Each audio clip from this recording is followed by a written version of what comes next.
आज की इस वीडियो में आपको बताऊंगा सेल्स टेक्निक, जिससे आप अपनी सेल्स को कंसिस्टेंट रख सकते हो। मतलब बहुत बार आपके साथ ऐसा होता होगा, कभी सेल्स आ गई कभी नहीं आई।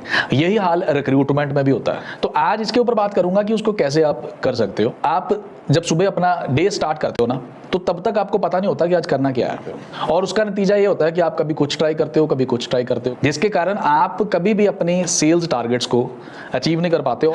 तो दोस्तों, सबसे पहले आप अपने लिए ना एक सिस्टम डिजाइन करें, ताकि आप जब सुबह अपना डे स्टार्ट करें ना, आपको ऑटोमेटिकली पता हो कि आज मैंने जो करना है वो क्या क्या करना है। यानी आप कह सकते हो आपके लिए एक सिस्टम बना हुआ है, जिस सिस्टम ने आपने सिर्फ अपने आप को डाल दिया है और उस सिस्टम के अकॉर्डिंगली आप रोज वर्किंग कर रहे हो। तो अगर आप सिर्फ इतना करोगे ना, तो आप देखना आपकी सेल्स में बहुत ज़्यादा इजाफा होने वाला है। तो आज आपके लिए एक सेल्स टेक्निक बताने जा रहा हूँ, आप इसको एज अ सिस्टम भी अडॉप्ट कर सकते हो। तो चलिए बिना देरी किए इस वीडियो को शुरू करते हैं।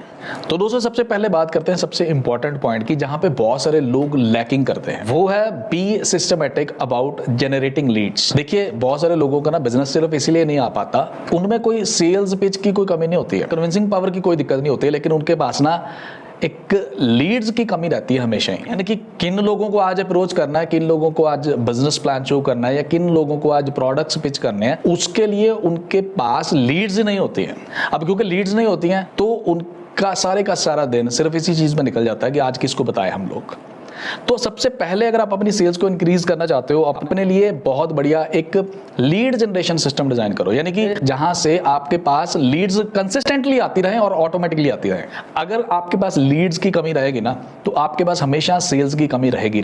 लीड जनरेशन के ऊपर मेरी ऑलरेडी वीडियो है, उसका लिंक मैं आपको आई बटन पे दे दूंगा, जिसमें आप लीड्स कैसे जनरेट करते हैं वो आप सीख सकते हो। आप आते हैं सेकंड वेरी इंपॉर्टेंट पॉइंट के ऊपर, वो है know your numbers. Law of average आपने जरूर सुना होगा। लॉ ऑफ एवरेज का मतलब यह है कि आप कितने लोगों को मिलते हो, उनमें से कितनों को आप कन्वर्ट कर पाते हो सेल्स के लिए। अगर आप अपने लिए प्रॉपर रिकॉर्ड्स नहीं बनाओगे ना, तो कभी भी लॉ ऑफ एवरेज को चेक नहीं कर पाओगे। और सेल्स जनरेट करना या रिक्रूटमेंट करना, ये बहुत बड़ा फैक्टर है इसके अंदर कि लॉ ऑफ एवरेज क्या है आपका। तो इसके लिए मैं आपको ये एडवाइस करूंगा कि आप आज से ही अपने लिए रिकॉर्ड्स प्रॉपर मेंटेन करना शुरू करें।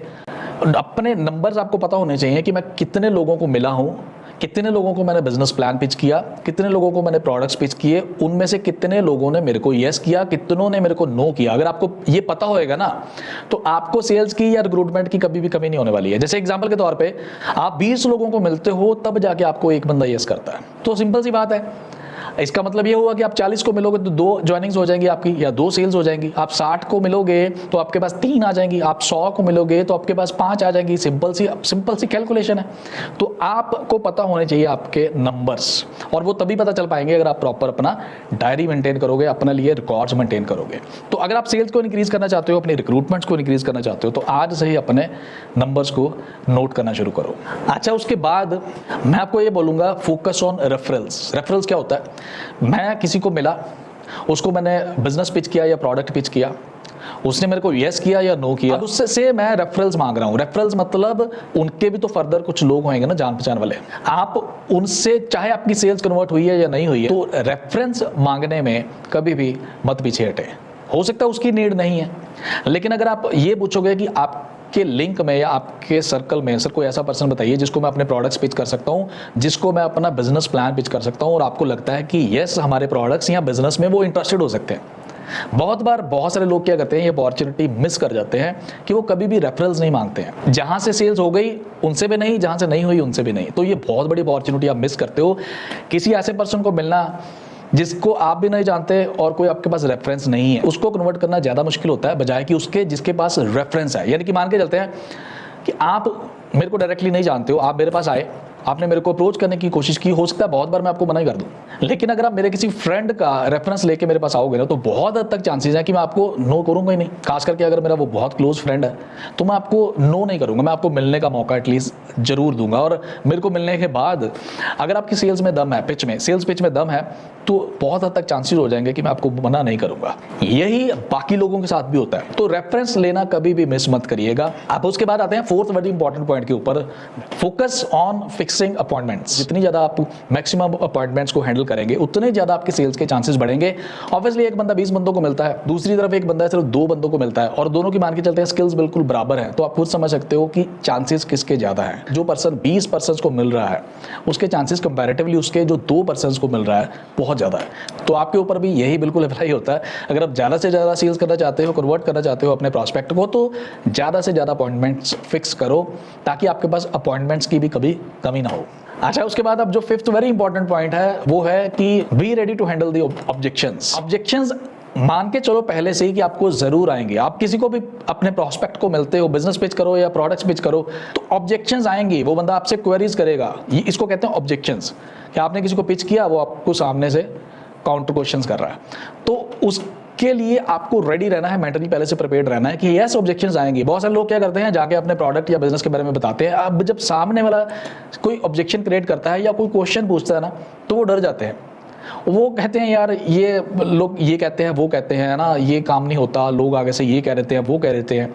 वो इसलिए होता है क्योंकि आप पहले से मेंटली प्रिपेयर्ड नहीं हो। आप जैसे मान के चलते हैं, आप किसी के पास गए और किसी ने, सामने वाले ने आपको बोला कि आपके तो यार प्रोडक्ट्स बड़े महंगे हैं।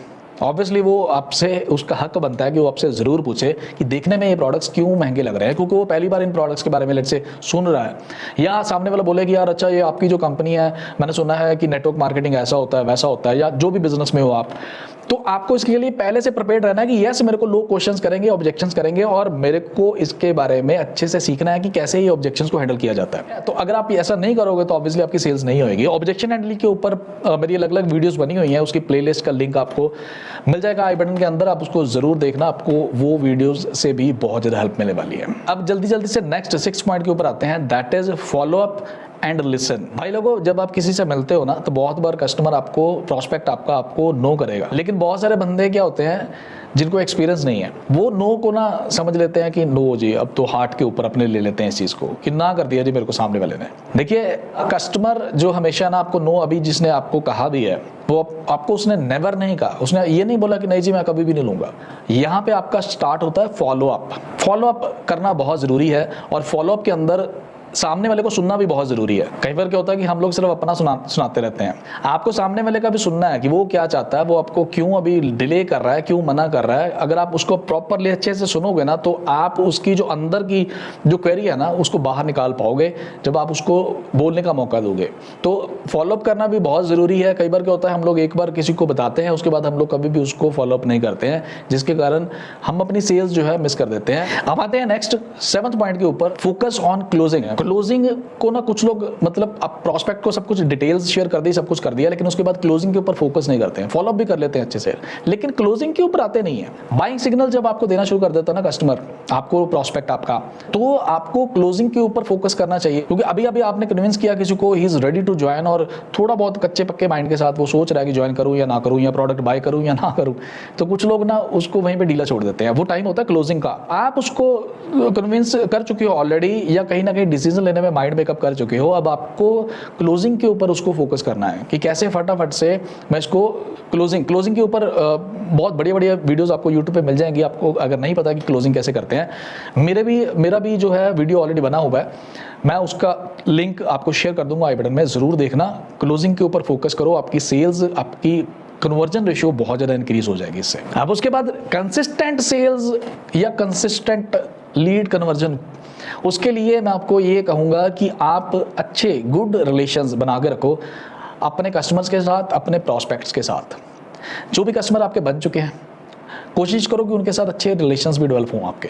बहुत बार ये देखा जाता है कि पहली बार अगर आपको किसी ने नो कर भी दिया ना, तो अगर आपके उसके साथ रिलेशन गुड बन गए हैं ना, तो ऐसे लोग जिन्होंने पहले आपको नो किया था ना, उन्हीं में से कुछ ऐसे लोग भी आपको मिल जाएंगे जो आपके साथ वाकई में आपका प्रोडक्ट बाय कर लेंगे, आपके साथ ज्वाइनिंग्स भी कर लेंगे।